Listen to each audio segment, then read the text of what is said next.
Hi friends, my name is Deepthi. Welcome to Learn English with Deepthi. Today we are going to be writing an essay about the educational impacts of COVID-19. I've already made a few essays about the different impacts that COVID-19 has had on other aspects of our life, like economic impact, social impact, and the environmental impact. I plan to do a few more essays about the impacts of COVID-19. So please subscribe to my channel if you're interested in those. COVID-19 will forever be known as the virus that shut down the world. It has changed our lives in many ways that we never thought possible. One of the most significant impacts of this pandemic has been in the field of education, where it has led to the largest disruption of global education systems in history. When schools and colleges around the world closed due to COVID-19 lockdowns, students and educators alike were left wondering what the future holds. In this introduction paragraph, we are saying that the COVID-19 pandemic has affected education around the world, not just in one country, but hundreds of countries closed their schools and colleges, and millions of students have been affected because of the COVID-19 pandemic. Such a disruption in education systems has never been seen before in our history. Remote or virtual learning has now replaced traditional classrooms. However, the switch from pen and paper to online education comes at a high cost. Technology like computers and high-speed internet needed to attend remote learning sessions is not readily available to students from low-income families. This has led to a lot of educational inequality in this new virtual learning system. Even though many governments around the world provided laptops and internet services to students in need, these efforts have not been enough to avoid the educational inequality experienced by students. Children who depend on schools for their daily meals are also at risk of going hungry due to school closures. As we all know, when the pandemic hit, all the schools and colleges were closed, and we all switched to remote learning. But this was easy for city schools and city colleges to do because there's already internet, everybody already has computers in their homes. But what about rural areas where people don't have computers at home? High-speed internet is not available in homes. In such places, all they could do was close the schools. Remote learning was not an option for them because there's no availability of technology. So this is the issue that we're talking about in this paragraph. This has led to what is called the educational inequality that has been brought about by the COVID-19 pandemic. Schools and colleges are also places where students go to socialize with their peers and take part in extracurricular activities like sports and arts.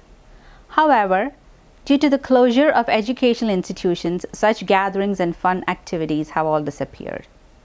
Not having physical social interactions have affected the mental well-being of students, many of whom report being isolated and lonely since they cannot meet their classmates and friends. In addition to getting an education, students also take part in a lot of extracurricular activities in school, right? They are part of the cricket team, or they take part in the dance competitions. All these kind of extracurricular activities that are essential for a child's well-being is currently limited due to the pandemic because we are doing everything virtually. You cannot be part of a cricket team virtually. How are you going to do that, right? So students miss this kind of social interaction with their friends, and when they're stuck at home, they feel isolated and alone. The switch to remote learning happened abruptly, which left students as well as teachers and school officials scrambling to adapt to virtual learning systems fast. Teachers had to figure out tasks like how to create presentations for remote classrooms, perform labs, teach arts and crafts virtually, etc., without having received adequate training to do so. Many educators also find it harder to gauge and maintain student engagement in remote sessions compared to in-person classes. Students also find it hard to ask questions and get the necessary help they need from teachers in virtual classrooms. As a result, reports indicate that more middle and high school students are failing in exams since the switch to remote education took place. In this paragraph, we are talking about the difficulties experienced by teachers and students in the virtual learning system. Teachers did not receive adequate training on how to perform remote classes. How do you create presentations? How are you going to perform labs? Like, for example, chemistry labs. How do you do this online? How do you grade students in such a situation when the students cannot perform the labs on their own? So they have to figure all of these out suddenly, because the switch to remote education happened very fast and teachers just had to figure it out on their own. So they were not prepared. Another complaint that a lot of teachers say is that they don't know if the students are understanding what they're teaching. Because in a real classroom, the teacher can see how the students are. Are they all paying attention and listening, or are they getting it? The teacher can understand from the body language of the students. But in a remote class, many students have their cameras off. So the teacher doesn't really understand if the students are engaged or not. And students also have trouble with asking questions or getting help from the teachers as much as they were getting before. So this has affected a lot of students badly. Another tricky problem when it comes to implementing online learning is the question of how to hold exams in a way that ensures that students will not be able to cheat. Some higher education institutions, like international universities, are using online proctoring systems to monitor the students' activities while taking exams. But since this method is expensive as well as intrusive, most schools and colleges prefer not to use them. In many cases, exams are being postponed or cancelled, leading to a lot of uncertainty, adding to the stress of students who are already having a tough time adjusting to the new way of learning. College admissions and study abroad programs have also been affected by the cancellation of exams. How to hold exams is a major problem that teachers and school officials had to face in the virtual learning system. Because students are at home, how do you make sure that they won't cheat? Right? So some universities abroad in other countries like US and the UK, they use proctoring services, where the students have to install like a software on their computer which watches everything that the student does. The camera is on, the microphone is on, and somebody is watching the student as they take it. But this is expensive and also intrusive into the student's privacy. So most of the time this is not used.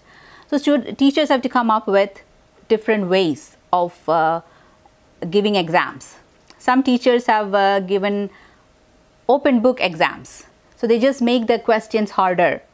But students are able to look at their books and their notes while taking the exam.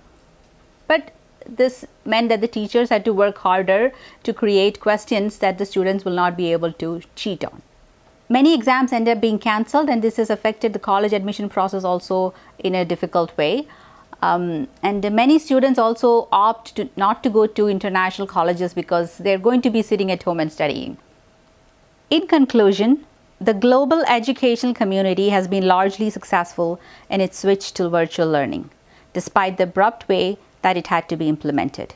It is highly doubtful that remote learning will replace in-person education anytime soon. But we can expect to see more virtual education systems in a post-COVID world than there existed before it. So we are concluding this essay by saying that we don't think that virtual education is going to replace in-place education anytime soon, because people like the social interaction and people like to be physically around others. People like doing things together as a group, right? So we don't think that virtual education is going to be the future, but we will see more virtual education opportunities in a post-COVID era than we saw before it. I hope this video has helped you understand some of the educational impacts of COVID-19. Please think of this essay as an example. You can take ideas from it, but then use your own words to write it. Please like and share the video and subscribe to my channel. Thank you for watching.